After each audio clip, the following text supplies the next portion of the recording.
नमस्कार। झारखंड की जमीन को जब हम देखते हैं तो वो सिर्फ मिट्टी नहीं है, वो एक पूरी कहानी है। उसके भूगोल की, वहाँ की चुनौतियों की और वहाँ की खेतीबाड़ी की पहचान की। तो चलिए आज इसी कहानी को जरा और गहराई से समझते हैं। आज की हमारी चर्चा में हम सबसे पहले मिट्टी की बुनियादी बनावट को जानेंगे। फिर हम उस लाल मिट्टी की बात करेंगे जो लगभग पूरे झारखंड में फैली हुई है।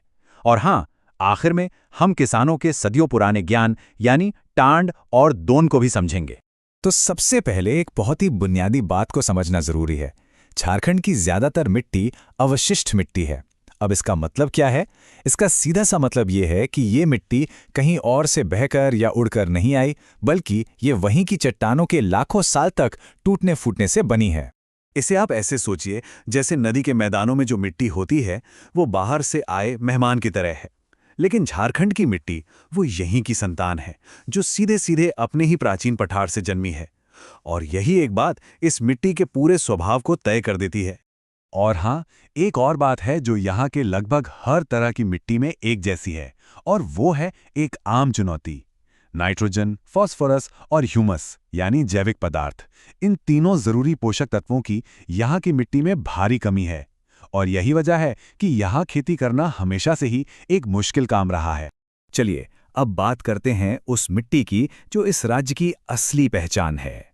एक ऐसी मिट्टी जो आपको यहाँ लगभग हर जगह, हर तरफ नजर आएगी।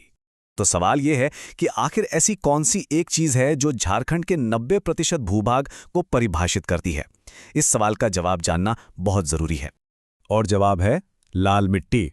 जी हाँ, राज्य के 90% हिस्से पर सिर्फ और सिर्फ लाल मिट्टी फैली हुई है। इसका मतलब एकदम साफ है। अगर हमें झारखंड की जमीन को समझना है तो सबसे पहले हमें इस लाल मिट्टी को समझना होगा। अब इस मिट्टी की कहानी भी दिलचस्प है। ये बनती है बहुत पुरानी ग्रेनाइट और नाइस चट्टानों से। इसमें आयरन ऑक्साइड खूब होता है, जिसकी वजह से इसका रंग लाल है। लेकिन इसमें दो बड़ी कमियां हैं। एक तो इसकी पानी रोकने की क्षमता कम है और दूसरा इसकी उर्वरता भी ज्यादा नहीं होती। इसीलिए यहाँ बाजरा, रागी और दालों जैसी फसलें ज्यादा होती हैं। अच्छा, 90% तो लाल मिट्टी हो गई, पर उस बचे हुए 10% का क्या? वो छोटा सा हिस्सा भी बहुत महत्वपूर्ण है, क्योंकि वही झारखंड में कृषि की विविधता को दिखाता है। इस 10% में 5 और अलग अलग तरह की मिट्टियां पाई जाती हैं। तो सबसे पहले बात करते हैं काली मिट्टी की, जिसे रेगुर मिट्टी भी कहते हैं। आप इसे कुदरत का एक स्पंज समझ सकते हैं, क्योंकि इसकी पानी सोखने की क्षमता कमाल की है। ये मिट्टी सिर्फ राजमहल के इलाके में मिलती है, और ये लाल मिट्टी से बिल्कुल उल्टी है। जहां लाल मिट्टी पानी नहीं रोक पाती, वहीं ये मिट्टी नमी को कसकर पकड़ लेती है। इसीलिए ये कपास, धान और चने जैसी फसलों के लिए एकदम परफेक्ट है, जिन्हें ज्यादा पानी चाहिए होता है। लिस्ट में अगली है लेटेराइट मिट्टी। इसे हम मानसून की देन कह सकते हैं।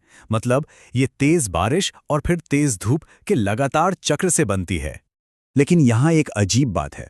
जिस प्रक्रिया से ये मिट्टी बनती है, यानी कि भारी बारिश, वही प्रक्रिया इसकी सारी उर्वरता को धोकर बहा ले जाती है। सारे पोषक तत्व बह जाते हैं। नतीजा ये होता है कि ये झारखंड की सबसे कम उपजाऊ मिट्टियों में से एक बन जाती है। तो अब बात करते हैं जलोढ़ मिट्टी की। और सच कहूं तो ये झारखंड का असली खजाना है। ये राज्य की सबसे ज्यादा उपजाऊ मिट्टी है, और अकेली ऐसी मिट्टी है जो यहीं नहीं बनी, बल्कि नदियों द्वारा बाहर से बहा कर लाई गई है। ये मिट्टी झारखंड का एग्रीकल्चरल पावर हाउस है। ये नदियों का एक ऐसा तोहफा है जो साहिबगंज और पाकुड़ जैसे इलाकों को राज्य का अन्न का कटोरा बना देती है। धान और गेहूं की खेती के लिए इससे बेहतर कुछ नहीं। और आखिर में ये दो खास मिट्टियां आती हैं। एक है दामोदर घाटी की रेतीली मिट्टी, और दूसरी है कोडरमा और झुमरी तिलैया की अभ्रक मूलक मिट्टी। इसमें अभ्रक के कण होते हैं, इसलिए ये धूप में बहुत चमकती है। पर सच तो ये है कि खेती के लिहाज से ये लगभग बंजर होती है। तो अभी तक हमने जो भी समझा वो एक वैज्ञानिक वर्गीकरण था। चलिए अब जमीन पर उतरते हैं और देखते हैं कि वहां के किसान अपनी जमीन को कैसे पहचानते हैं, कैसे वर्गीकरण करते हैं। उनका नजरिया बिल्कुल अलग और बहुत व्यावहारिक है। और ये वर्गीकरण बहुत महत्वपूर्ण है। बस दो शब्द हैं, टांड और दोन। टांड मतलब गांव की ऊंची जमीन जहां पानी नहीं रुकता। दोन मतलब नीची जमीन जहां बारिश का सारा पानी आकर जमा हो जाता है।